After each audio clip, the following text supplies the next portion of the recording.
Could you introduce yourself? Hi, my name is and I'm from Afghanistan. And I have been studying in Japan for about 6 years. And currently, I'm a student of APU. So I heard the news about the Afghanistan, and news was really shocking. So that's why I asked you to have this interview with me. So I'd like to ask, what is the real situation in your country right now? Kabul fell about more than a week ago, and it was shocking for everyone, like including me, because when some provinces were collapsing, I always thought that maybe this would be the last province that would fall to the Taliban. And every day there will be 2, 3 provinces falling down. And I was hoping, and I kind of believed that Kabul wouldn't fall. And so it was shocking for everyone, especially for Afghans, that Kabul fell to the Taliban. And right now, so the Taliban control almost all parts of Afghanistan, except for one province, which there are still people resisting. And it is also shocking for people like me because although Afghanistan has been going through war for the past half century, for the past 2 decades, we relatively had more freedom, although we didn't have a lot of security. After the US and international forces came to Afghanistan, we had that broken democracy. So that's why it gave us some extent of freedom, especially in the larger cities like in Kabul. So we were free to do most of the things that we wanted. Although there were some explosions and suicide attacks from time to time, but it just meant that it was dangerous. It didn't mean that we were not free. I always thought Kabul was one of the most free cities. Now that the Taliban are controlling, all that freedom is taken away. In my opinion, one of the first things or the most significant things that the Taliban do is that they enforce their ideologies on other people. And the means that they enforce can be very brutal and can be very inhuman. That enforcing would come under Sharia law. And Sharia law by itself, I don't think if it is a bad law because it just means it's an Islamic law. But the thing is that Sharia law is very, very open to interpretation. So the Taliban would interpret it based on their own interest. So what would happen is that they want everyone to be very fundamentalist Muslim, and they want everyone to be same and accepting them. And people who are different from them, they want them to submit to the Taliban. What group of people will be affected the most by the Taliban? People who will be affected the most, for example, would be especially women, because they don't believe in women's education, especially after primary school. So they force women not to go out of their houses, not to go to work, and not to go out to somewhere, like, for example, to a hospital without a male companion of their household, and not get educated. So that's how they would restrict the woman. We have seen their policy, the Taliban's ideology towards women in the 1990s. And their leaders haven't changed since then that much. So that they have the quite same ideology, despite the fact that so many people believe that they have changed. That's one thing that I believe women be restricted, and that means that they would lose the basic freedom that they have. And secondly, the minority groups, especially ethnic groups like Hazaras and LGBTQ, etc. Although LGBTQ, for example, wasn't supported in Afghanistan before as well, but I think it will become even way, way more dangerous for them. And this can be also seen from the last time that they were in power during 1990s. For example, against the Hazaras, they committed multiple genocides, massacres in the north part and central parts of Afghanistan. So I think this will affect these 3 groups of people. Of course, it affects everyone, but the most vulnerable people will be affected the most. Afghanistan is a very diverse country. Like, unlike many people that might think, we have different ethnic groups, and we have also different religious sects, as well as some other minorities. such as, for example, Uzbeks and Hazaras. They are the fourth and third largest ethnic groups. And I believe they are very, very scared for the persecutions that they will face. It is so sad to see them leaving Afghanistan. During the past 20 years, because we had some freedom. So I think lots of Afghans, they were able to get empowered, they were able to get educated and become good at what they do. It will be extremely difficult for this kind of people to return back or to stay there. So that's why it will really affect them, and through them, it will affect the whole country. Why are they all running away from the country? Can they just stay? Thank you. That's a good question. Firstly, they don't have option of staying because most of those people who try to flee are the people who have worked in the previous government or have worked with foreign countries. So in short, they have been a threat to the Taliban ideology, and the Taliban wouldn't like that. And although they have said multiple times on news channels that they are giving the general amnesty, meaning that they will not revenge, but I believe Taliban are reputed for one of the most brutal people. So no one really trusts them, and people don't want to risk being killed just on their words. And the thing is that it's already happening, especially in the provinces. Like, for example, last week or a few days ago, about 8 or 9 Hazara people were killed, like just because they were resisting the Taliban initially, like a few weeks ago. I believe they didn't even work with foreigners. So that just says like how brutal they are, and that creates an atmosphere of horror. So everyone is so horrified and scared that they would try their best to find any ways to get out, and that's why they have all tried to flee the country, and it has become a mess in the airports right now because of that one as well. Right. So what are the Taliban capable of, and how much can they do to achieve what they really want? That's a good question. Firstly, I and so many other Afghans, I believe that think that what the Taliban say is quite different from what they would actually want. So, for example, I see on some international media, for example, Al Jazeera or like RTV, etc., that the Taliban are saying we are allowing girls to go to school. We are not gonna revenge against anyone. But in fact, they are actually doing that on the ground. So that would create a confusion for the people outside of Afghanistan, especially people from outside, because they don't know the complexities of Afghanistan. It's very tricky for them to get fooled by the Taliban, because the Taliban are brutal, but I think they are also a very smart group. So that's something that we should be aware. Like lots of schools, especially in rural areas, girls' schools, I believe, have closed down. So that means that they have already started their campaign. Right now, we don't have a government, so they are the government right now, technically. With the US, NATO, and international forces leaving Afghanistan, they wouldn't come back to rescue Afghans. So I think they will be capable of implementing their ideologies through committing atrocities. But at the same time, what I know or what I really believe is that they are not capable of governing the country, because they don't have the technical people and they don't have the expertise. And that's why I think the situation would get worse if things continue like this, because I think power vacuum is very dangerous, especially in a country that is very poor and they need to survive, they need food. So that's why I think the Taliban will continue to implement their ideologies.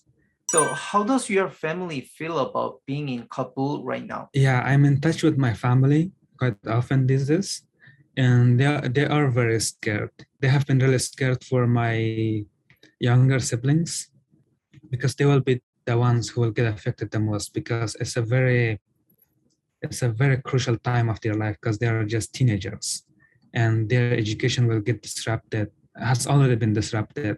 And the economy is getting really, really bad these days because Afghanistan has been dependent on international donations and IMF money and uh, World Bank donation, for example.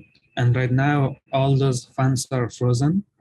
So the Taliban, they don't have a means of being able to run the economy of the country. So I think for my family and lots of other families, the first thing that they are really scared is the brutality of the Taliban. And secondly, they are scared that they wouldn't be able to survive financially. So firstly, there have been a lot of jobs lost. And secondly, all the banks and international remittances closed. So for example, even I cannot send money to my family back home if the banks continue like this. And when things get like this, when people get hungry, I think that the overall crimes also increase. So my family would be scared of the overall crimes as well.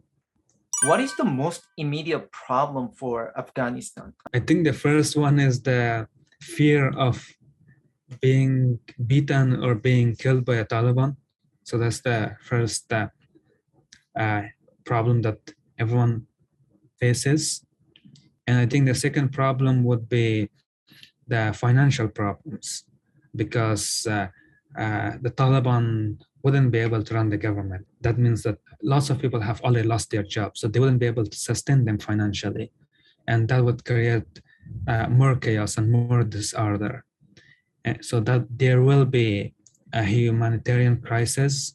Aside from that, I think one of the most special long-term problems is the brain drain, because uh, so many people uh, who are able to get empowered or were able to do things for the country and were good at those things, they have been fleeing the country. And the ones who remain in the country, they are trying to flee the country for their own safeties.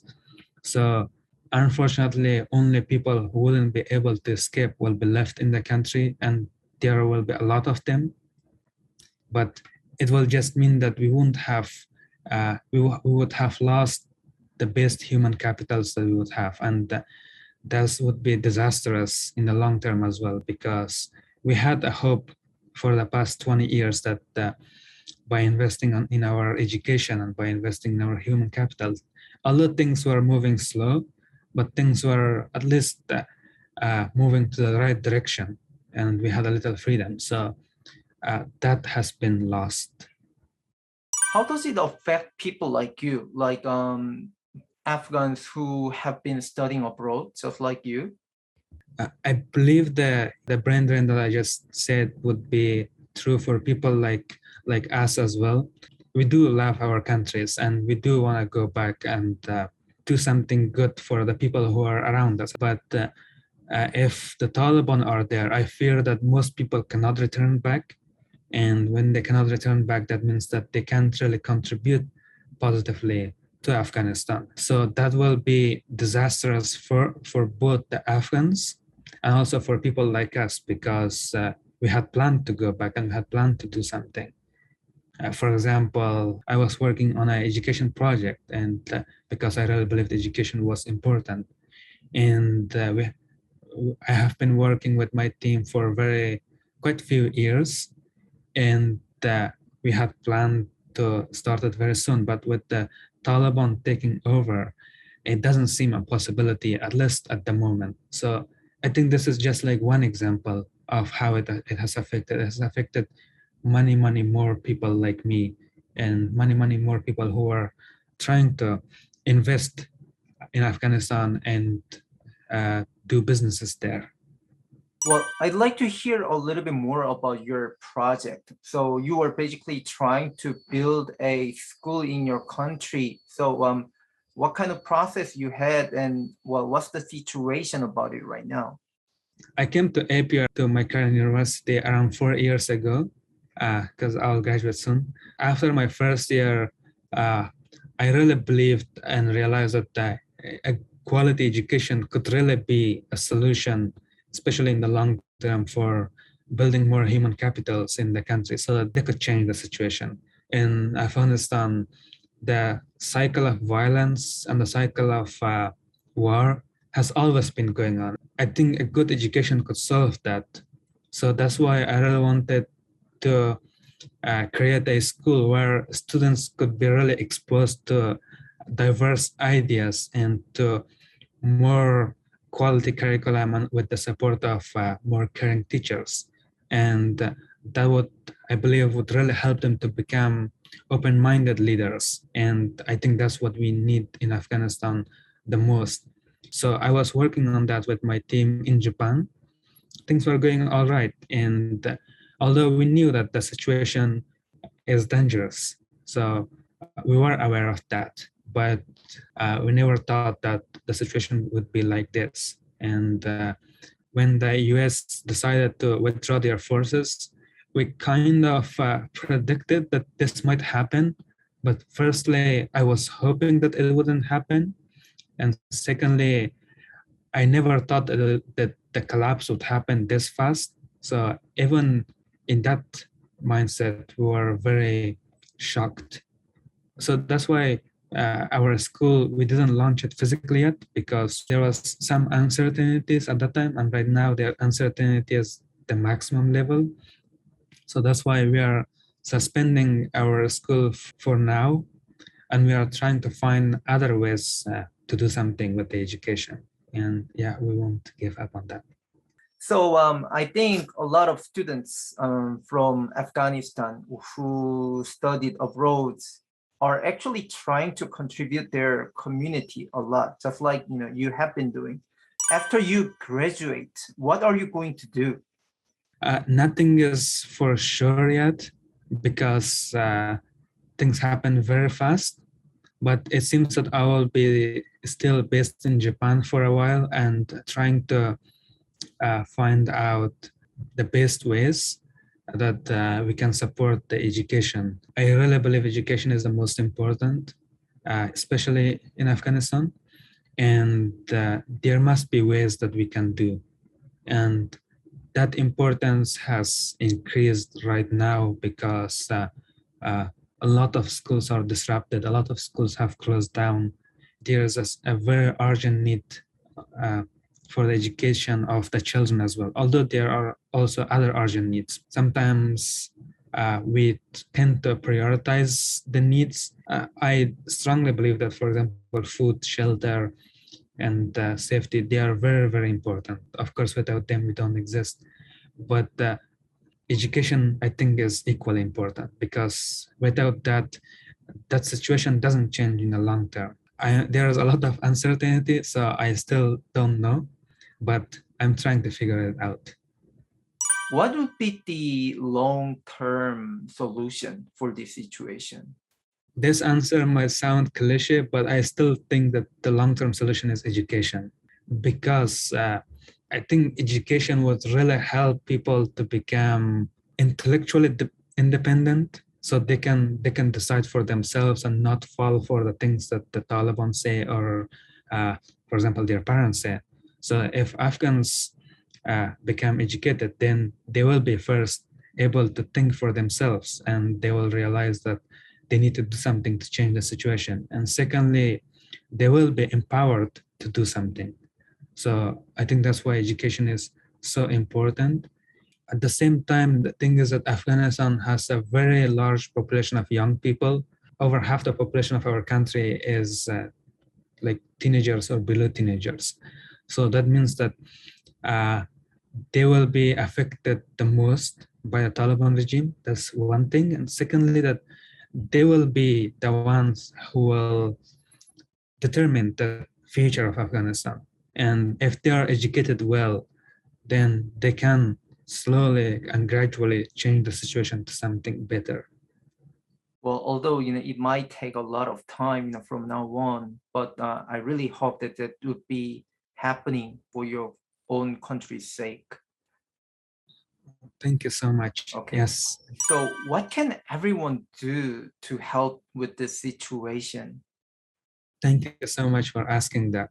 I think the first and foremost thing is that especially international people can do is to really get educated about the situation in Afghanistan. And I hope that they don't just read just news, but at least like try to read a book about it, because what I see, especially these days, because I live in international environment in APIA, some of my friends, I know that they do care deeply about me, but some people, they wouldn't know that much about Taliban. So they think that maybe the Taliban rule wouldn't be that bad, because the Taliban, they have a very great PR tactics, or whatever you would call them, and they have been quite smart in trying to legitimize themselves. So many people would fall for that, and as we said, little knowledge is dangerous, and so that's why it's very confusing for everyone, especially for people who hear about Afghanistan for the first time. So I think in order to be able to support Afghans, the first thing that people would need is to be really aware about the situation, read some books, or try to talk to more Afghan friends or Afghan people so that they can enlighten you about the situation. I'm not saying you should trust my words for that, but I really hope you don't trust the Taliban's words. Firstly, you should get educated, and secondly, you should watch the things that they actually do rather than what they say. Well, I believe actually watching this video, about of this interview, well, with you and myself, can be the first step to understand the real situation that's happening in Afghanistan. Yeah, thank you for getting this opportunity. I really hope this would be the start for that. Any last words to those who are watching this video? Yes. So firstly, thank you for watching. That means a lot, that at least you're getting aware. And I really hope that you keep being aware about Afghanistan, because it would be really helpful for the Afghans inside if the world doesn't turn a blind eye on them, because last time the world turned a blind eye on them, things didn't turn out well. So I really hope that people would be getting more aware about the situation, because that will put more pressure on the Taliban and hopefully make them less brutal. And secondly, as I mentioned, that educating the young Afghans would be such an important thing, especially in the long term, because you would not only change their life, but also the lives of other Afghans through them.